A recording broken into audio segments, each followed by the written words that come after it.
Okay, welcome back everybody to OO Finals for China Code 2019. I did roll call. I don't think I need to explain the rules again. No? Okay. So, first speaker, 308, please rise.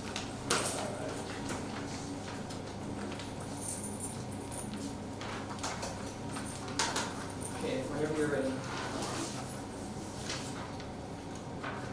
You are sitting in a dead, silent classroom. A computer radiates in front of you, or for some people here, an ancient mechanism known as paper rests on the desk. And the standardized testing question asks, what is the smallest number between 0 and 253? You click option A, 0, or for some people here, call it option A, and move on to the next question, barely looking back, because what other answer will be reasonable and right?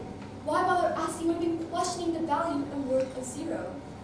Because the common sense, mathematics, and every scientific proof known to mankind, 0 is the smallest integer between 0 and 253 because it's worth absolutely nothing. Now, if I were to click on any other option on test or even dare to stand up here today and present that 0 is not a worthless number, then with no hesitation would you think I was a straight up fool. But wait now, ladies and gentlemen. You may think I'm a fool, but today I'd like to introduce you to the hidden world of the number 0. Yes, I'm talking about the same 0 you see on your math test, grocery store price tags, or cooking recipes, but not the useless and invalid one you presume it is. Because the number 0 is not completely worthless, but rather the ideal position of society. Firstly, I'd like to introduce you to the value of neutrality.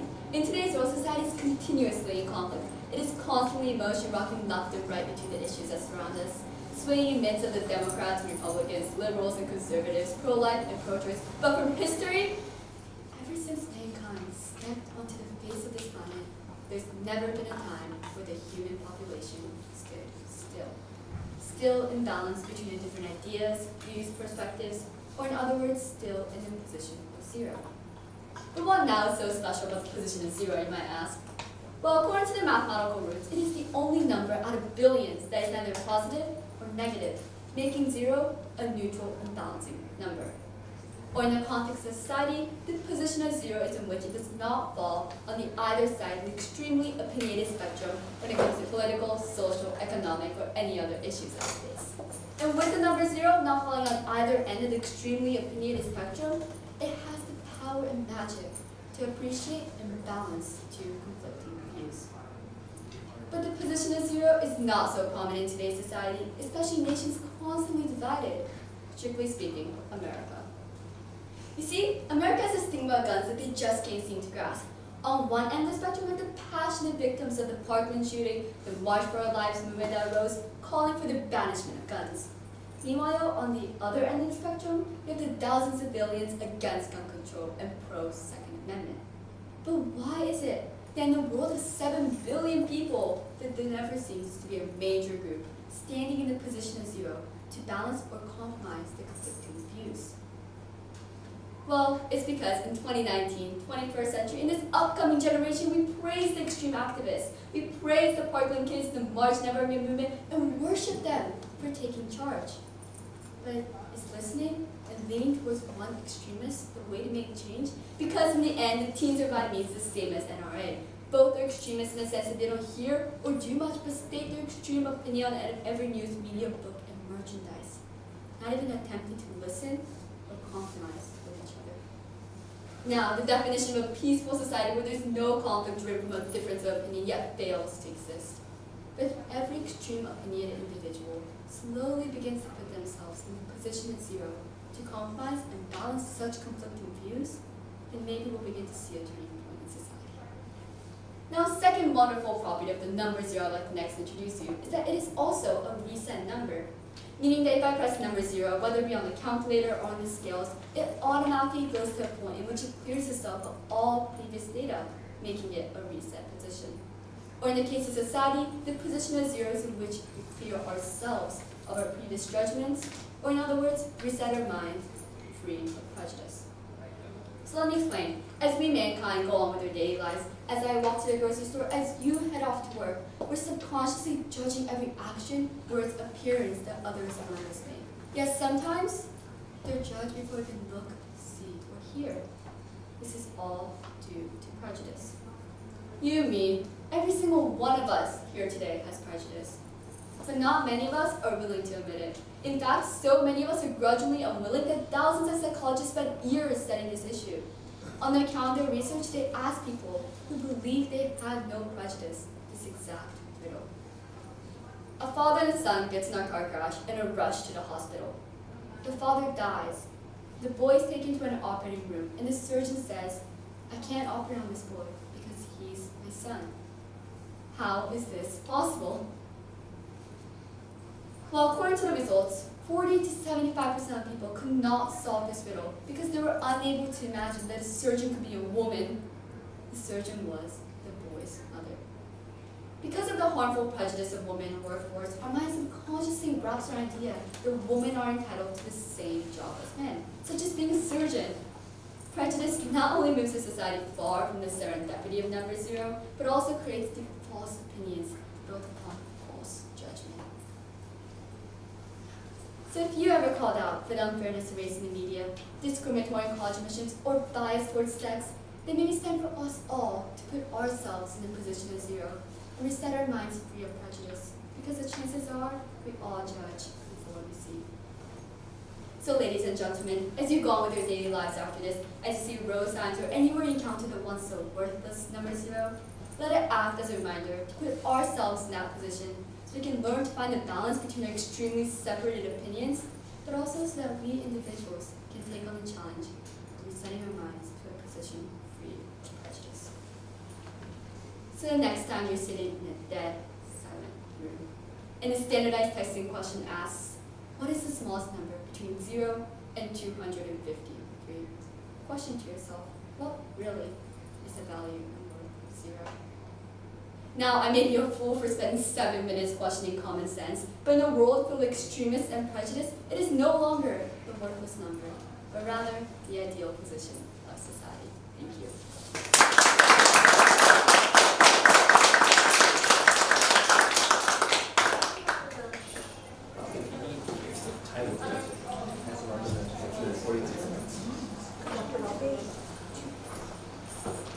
Okay, you're already done. Try it.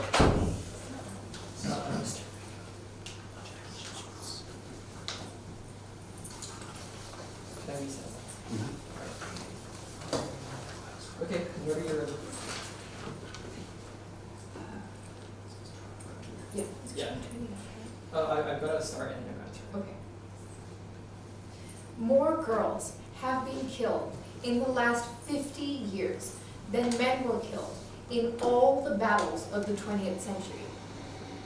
More girls are killed in any one decade than all the people that were killed in all the genocides of the 20th century, according to the investigative book Half the Sky. I am here today to discuss one of the greatest human rights violations of all time. Misogyny is one of the most universal phenomena. In almost every society around the globe, women and girls have been and continue to be oppressed. Feminism is often portrayed as a man-hating movement. This could not be farther from the truth. Feminism seeks to rightfully rebalance the world to make it a more equal and enabling place for women as it is for men. It is as much in the interest of men to be feminist because no classroom, society, or workplace or family can function without women who are educated, empowered, and healthy. The good news is there has never been a better time to be a feminist. Men and women are speaking out today in unprecedented numbers. Governments, too, are finally taking note. In India, for example, a successful Beti Bachao, Beti Padhao campaign, meaning save the girl child by educating the girl child, has seen hundreds of thousands of girls saved from sex-selective abortion and enrolled in school. But we all know so much more needs to be done. I would argue today in this forum that it is an absolute moral duty of each and every one of us to champion this critical cause. It is my fervent hope that you walk away today from my speech as a feminist, if you are not one already. The time is now. We have to make history together.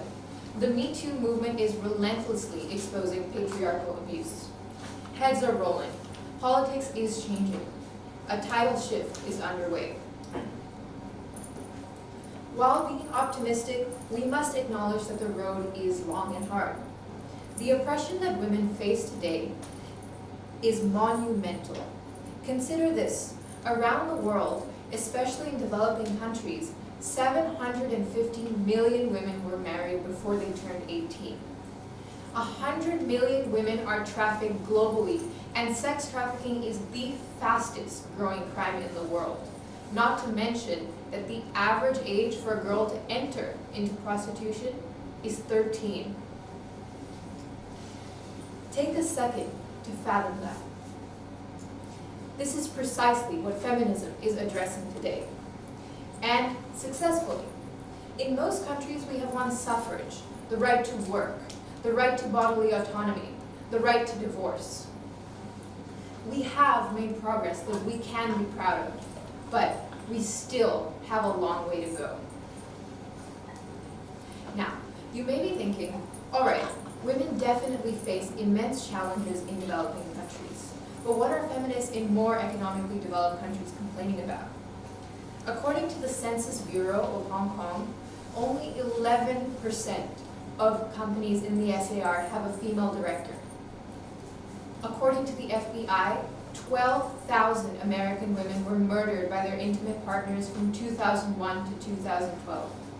If these sound like numbers on a spreadsheet, let's consider how many dead women that is. Is it enough to fill a concert, a football stadium, a university? Aside from physical safety, how many real women have been passed over for promotions, discriminated against, disenfranchised, and told that they aren't worth as much as their male colleagues? Though women in developed countries are usually significantly more privileged than their counterparts in LEDCs, their challenges are far from over. Feminists are the one actively championing these women. Feminists are the one marching on Capitol Hill, fighting for justice and reform, which is why its work is far from over. Even relatively privileged women need to be shown that they matter. Feminism aims to dismantle the patriarchy, the toxic social system that is designed to keep men in power and women in subjugation, and that confines both genders to so-called biological roles. Most societies in the world are patriarchal. There are a handful of matriarchies and very few egalitarian societies. It is patriarchy that causes the horrible human rights violations and inequality that I discussed before. Patriarchy makes the case for feminism. Its adverse effects on all members of society, confining men to stoicism and women to domesticity, harms us all. If we view gender perceptions through the lens of patriarchy, everything comes into focus. We see why boys are afraid to act traditionally girly, like talking about their feelings, and why girls are discouraged for pursuing traditionally masculine things, like STEM. We see the violent retaliation against people, especially girls, who refuse to abide by its rules, who refuse to be the property of men. Feminists actively combat this system through social media campaigns, raising awareness, encouraging children to like activities regardless of gender, etc. After all, patriarchy limits the potential of our whole population. So, how do we become feminists? The key to becoming a true feminist is inclusivity. We are genuinely concerned about the issues of all women. In everyday life, we try to live up to our ideology. We try to stand up against sexism and educate others about gender equality. Everyone needs to join this movement. Our working together will save women and girls all around the world. I would like to end with one of my favorite quotes from the feminist activist Dale Spender. Quote, "Feminism has fought no wars. It has killed no opponents. It has starved no enemies, practiced no cruelties, set up no concentration camps. Its battles have been for the vote, for better working conditions, for safety in the streets, and reforms in the law. So when someone says, I'm not a feminist, I ask, why? What's your problem? End quote. So now I'm asking, now that we know how vital feminism is, now that we know how life-changing it can be, are we feminists? Thank you so much.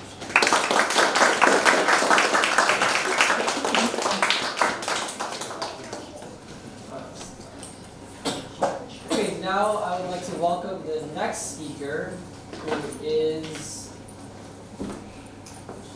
312.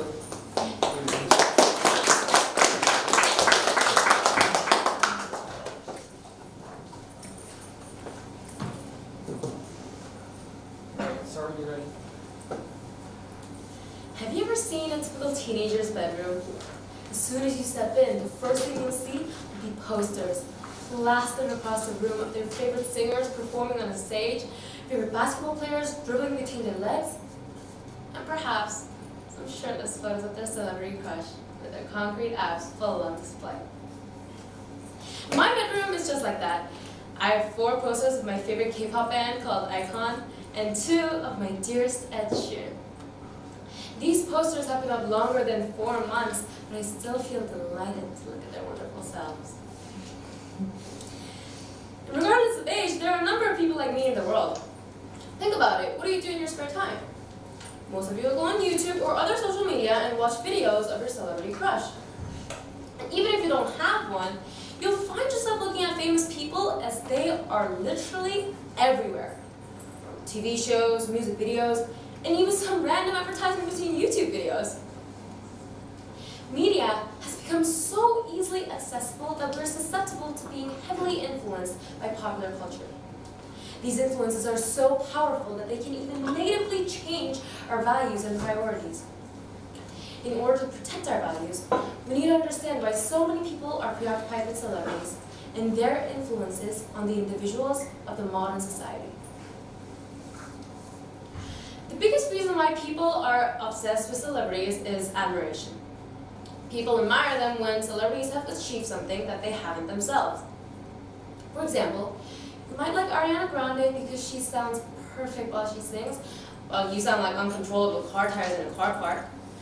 Or you might like Kylian Mbappe, the soccer player, because he runs at 38 kilometers per hour while you are slower than an elderly turtle who is recovering from a debilitating leg injury.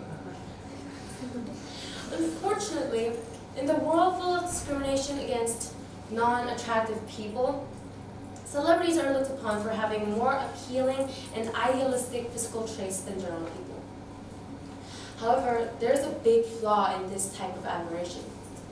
Celebrities actually play a huge role in creating beauty standards, which people strive to meet. A 2014 body image survey conducted by Today's Show and AOL.com has discovered that 80% of teenage girls compare themselves to celebrities, and that almost half of them think celebrity images make them feel dissatisfied with the way they look. And this body image dissatisfaction is detrimental to teenagers' health, since it is associated with eating disorders. Last year, Khloe Kardashian, an American entertainer, joked about anorexia with her sister, Kim Kardashian. Khloe commented that Kim looked anorexic, and Kim gladly took it as a compliment. Eating disorders like anorexia are severe illnesses, but by saying such comments and endorsing appetite suppressants, they're portraying them as good things and thus encouraging teenagers to habituate to dangerous symptoms. Celebrities not only affect teenagers' body image, but their effect on drug abuse is also becoming increasingly severe. Celebrities make everything look cool and popular, so people fail to judge objectively what's right or what's wrong before imprudently taking an action. For instance, as of 2017, Snoop Dogg had over 9,000 posts on his Instagram page involving drugs or alcohol. A Berkeley Spaces for Sports study has suggested that 1/4 of teenagers are more influenced by celebrities than other people in life, such as their parents or friends. And celebrities like Snoop Dogg has made that quarter of teens even more susceptible to substance abuse. Now, although it is evident it that celebrities can give destructive impacts on the lives of youth. Their impacts can also be positive in significant ways.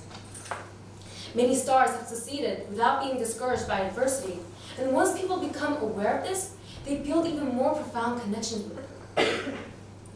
Ed Sheeran was bullied when he was young for his oversized glasses, speech problems, and red hair. This left him very insecure as a kid, but he managed to overcome this misery by relying on music for encouragement. At the beginning of the year, one of my friends in another school was getting bullied simply because she was overweight.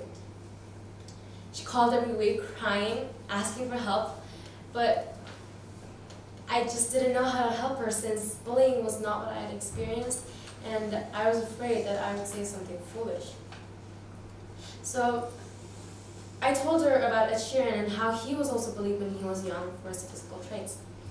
And thankfully, she immediately got encouraged by the fact that Ed Sheeran was once an insecure child like her. And afterward, she did not let the teasing bring her confidence down. Next week, she called to gossip and giggle instead of to cry. So admiration and connections make people so obsessed with celebrities, and this is important because celebrities have such a big impact on society.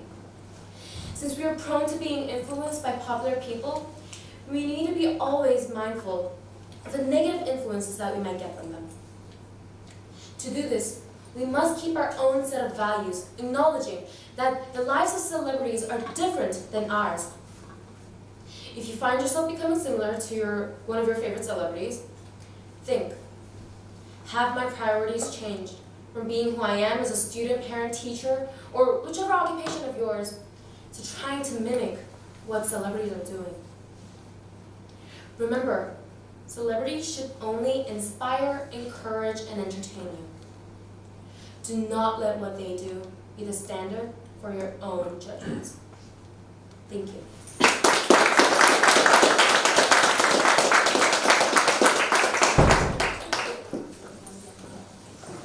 All right, thank you. Now we would like to welcome speaker 105 to please rise and give your speech.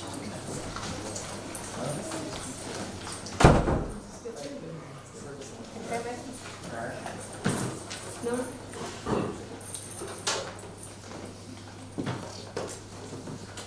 Okay, whenever you're ready.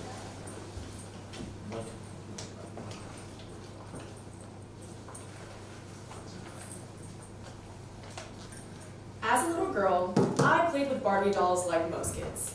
Decorating them and braiding their hair was my favorite pastime. I remember when I got my first makeup set. You know, the kid ones. The ones with just a little too much glitter in the eyeshadow and a little too much pink in the lipsticks.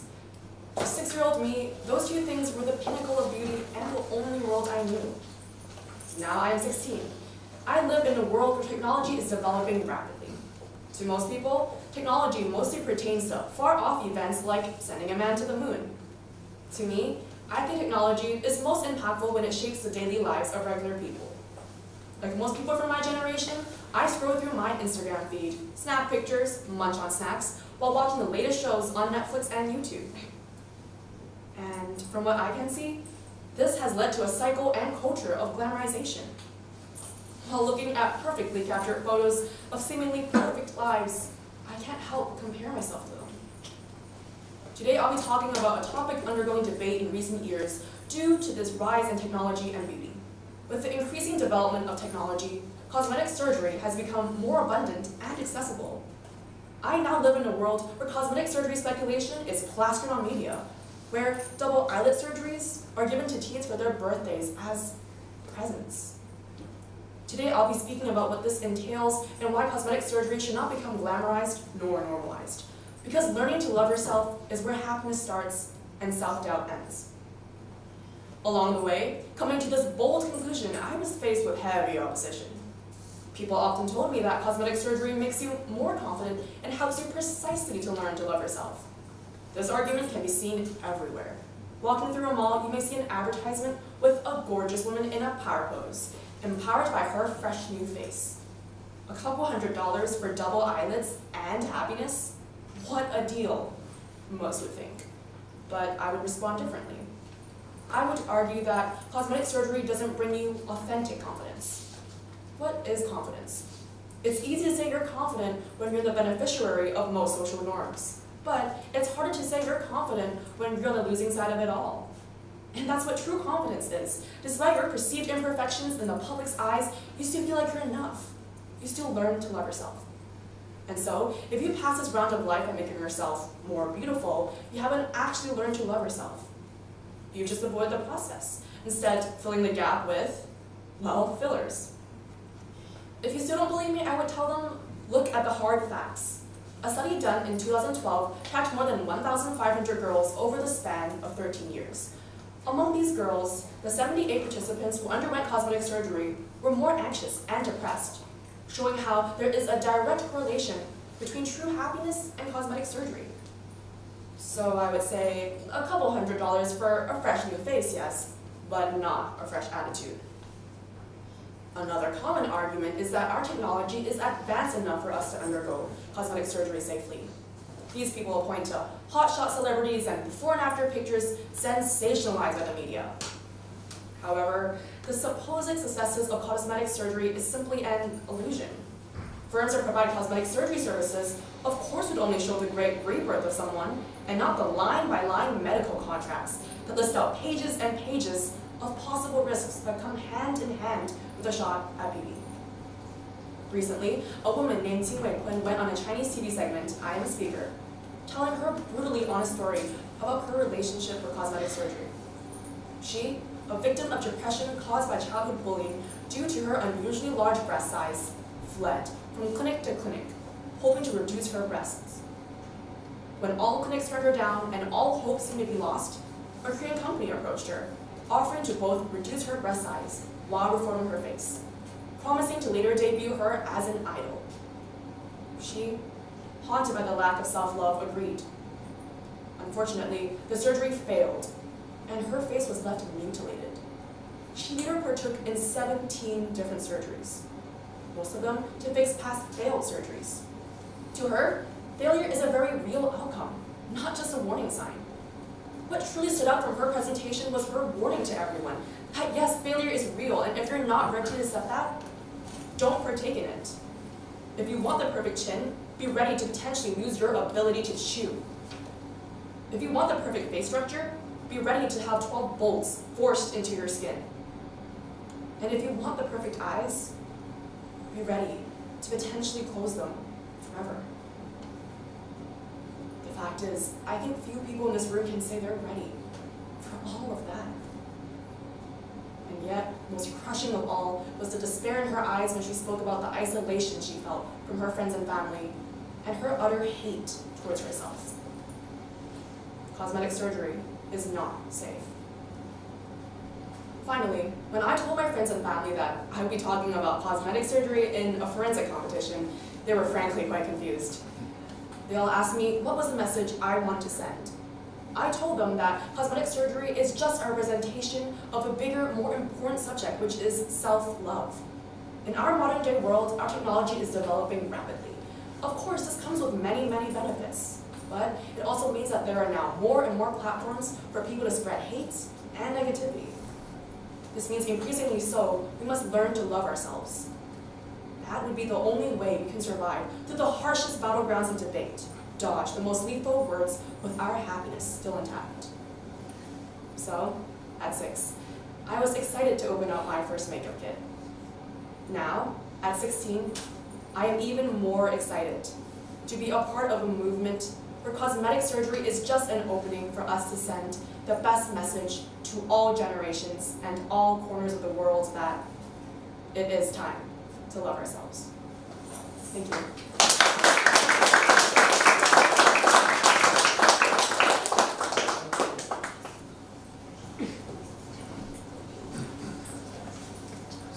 All right, thanks for that. I'd now like to invite speaker 101 to the stage.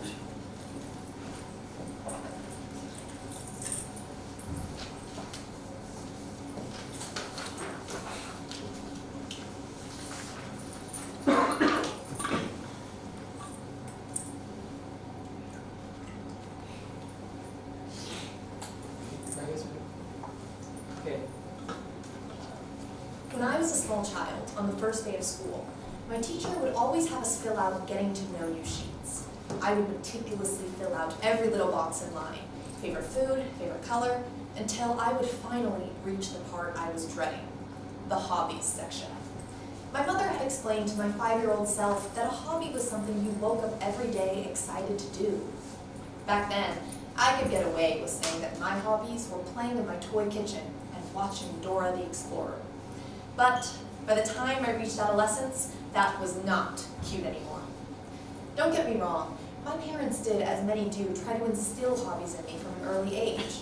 But after watching me trip over my feet in dance class, screech noises out of a cello for 4 years, and develop mild scoliosis doing what was supposed to be gymnastics, my parents came to a grim realization. Their child was aggressively mediocre, unable to sustain an activity for more than a few lessons, and would forever remain hobbyless. And yes, this incompetency at activities has carried me well into my life today. With my scattered interests, I've always felt uninteresting compared to my peers. It always seemed to me that people with a single concrete interest, a passion, if you will, had it so easy. They knew what they wanted to pursue in life, went for it with all their hearts, and were heavily praised for doing so. We are bombarded with messages to do what you love and follow your passion. We are told that if we pursue careers we are passionate about, we will live happy and stress-free lives. The implication being that if we do not pursue that single passion, we will live meaningless, dry, and dismal lives in office cubicles. Indeed, the picture that has been painted for us isn't too pretty. But is it really accurate? In a world where we have both the freedom and privilege to pursue almost anything, is following your passion really the best advice? Passion does not need to be the defining characteristic of our lives and dreams, because it is not in itself the key to happiness. Instead, we should pursue purposeful paths that allow us to attain our personal goals while finding moments of passion along the way. By this point, I've already thrown the word passion at you 9 times. But what is it anyway? According to the Oxford English Dictionary, passion is a strong and barely controllable enthusiasm for something. Now, we often associate this enthusiasm with happiness and fulfillment in life. If we pursue that one thing we love, the affinity we have towards it will make all the hard work easy and stress-free. Or so we've been told. What we forget is that enthusiasm and happiness are 2 very different things. Now, a passion can excite you and consume your waking hours, but can it really lead to happiness? It depends. Many of us, I'm sure, have a strong, barely controllable enthusiasm for our favorite TV show. By definition, that is a passion. But would we tell ourselves to follow that passion, and by doing so, pursue happiness? Of course not, because we recognize that passion alone cannot sustain us, and is not the key to happiness. This distinction between passion and fulfillment also comes across in other aspects of life, such as in the context of a relationship. If passion is the sole basis of a relationship, will it sustain you for the rest of your life? Of course not. We are taught to look for more than just passion to sustain us in a relationship, whether that be friendship, loyalty, or compassion. If this is the case, shouldn't we be taught to look for more than just passion in our careers as well? What lasts is pursuing the thing that inspires you to be a better person, allows you to attain your personal goals, and constantly provides you with new opportunities to grow. And for some people, does a passion like a sport, an instrument, or an area of interest fulfill that criteria? Absolutely. Passion is not the only way to sustain happiness. Along with this push for passion, a search for career meaning is becoming increasingly popular among millennials. A 2011 report by the Career Advisory Board found that the top quality young people are searching for in their jobs is a successful career in terms of meaning, defined as the cognitive and emotional measure of value and purpose. However, with this rising focus, it is crucial that we understand the role of meaning in a greater sense. Meaning does not entail being happy and stimulated every second of every day. According to Forbes, over 50% of Americans are unsatisfied in their careers. In a world that constantly tells us that a lack of passion is bad, and that every minute of our work should be both exciting and compelling, no wonder career discontent is so high. Every path has its highs and lows. Just because you don't love every minute of your work Does that mean that you don't have the secret key to the door that unlocks happiness? Of course not. Because there is no single career that will be exciting 100% of the time.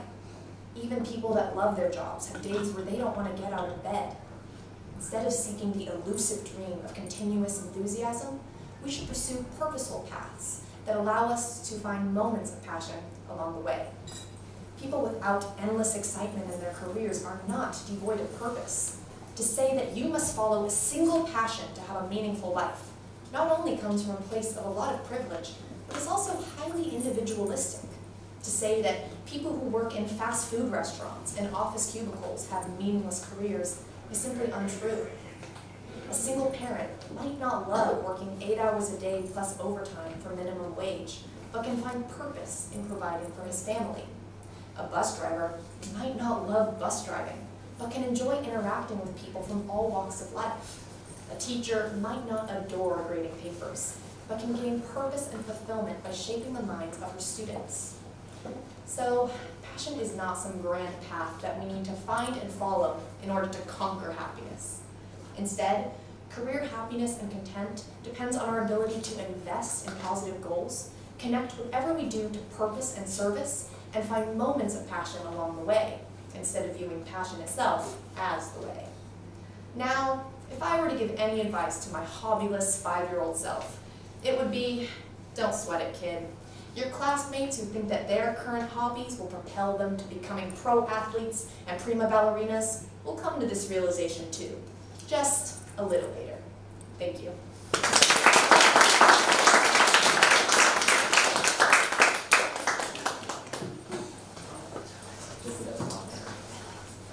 All right, thank you for that speech. Okay, now I'd like to welcome the final contender, speaker 305.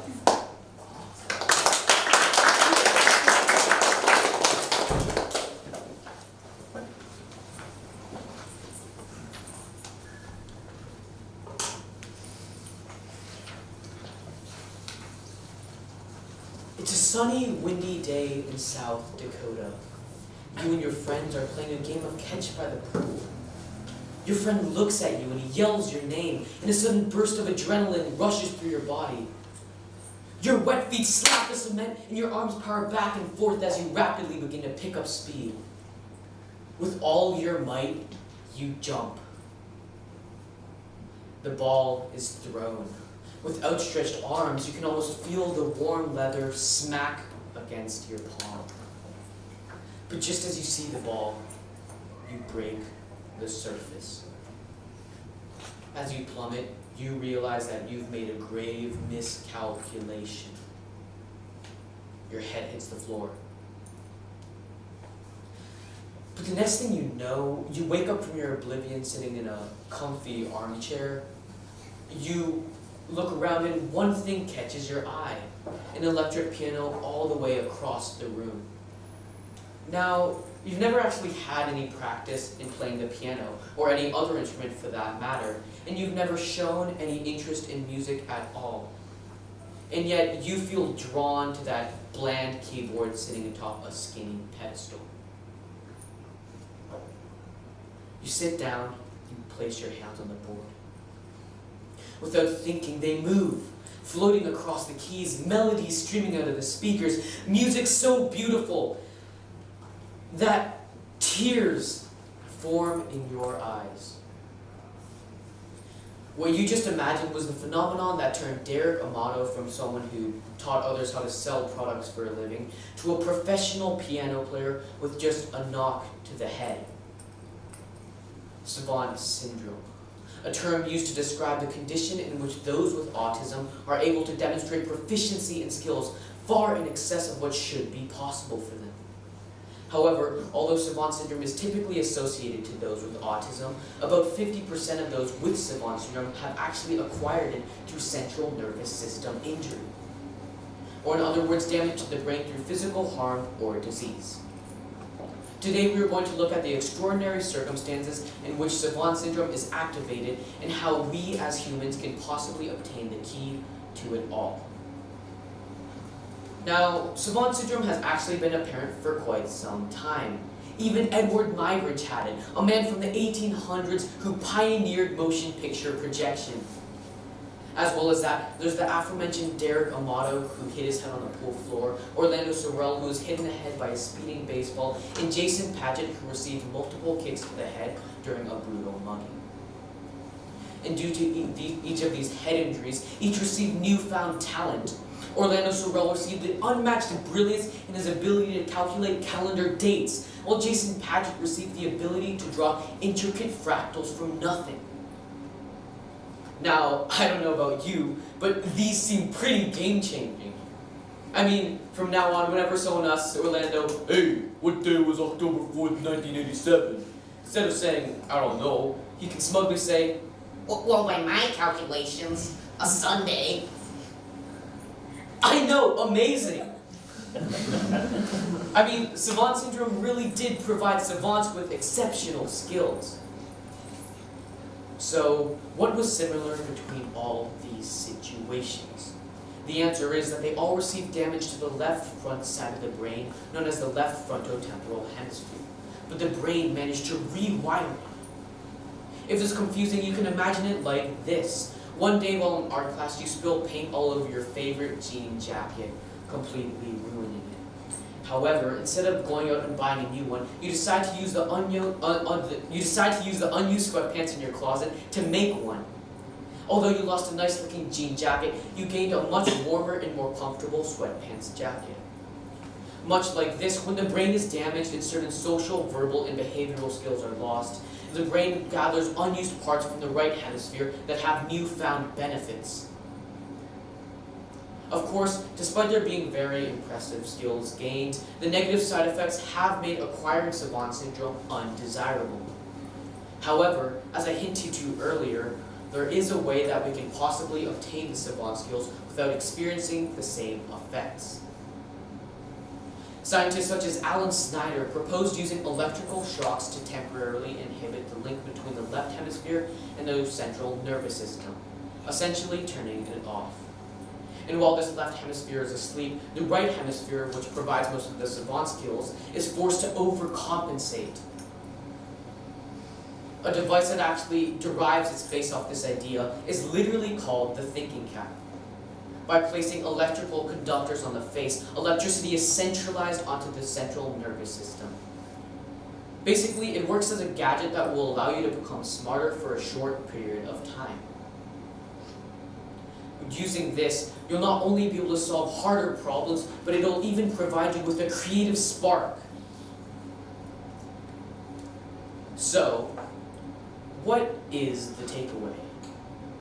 Well, don't go around hitting your head on things to try and stimulate it. Trust me, I've tried, I'm still stupid.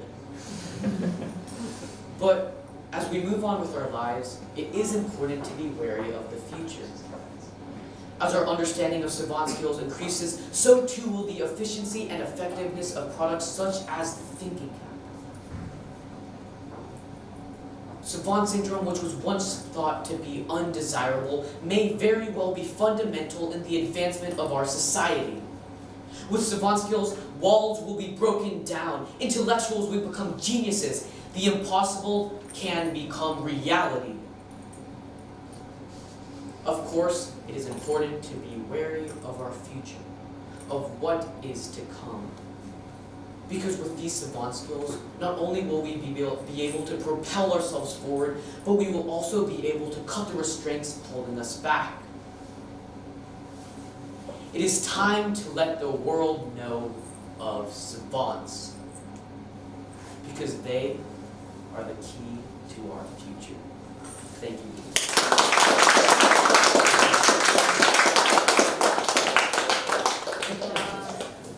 Okay, thanks guys. That was everybody. I hope all of you enjoy it, so you guys are free to go. Hey guys.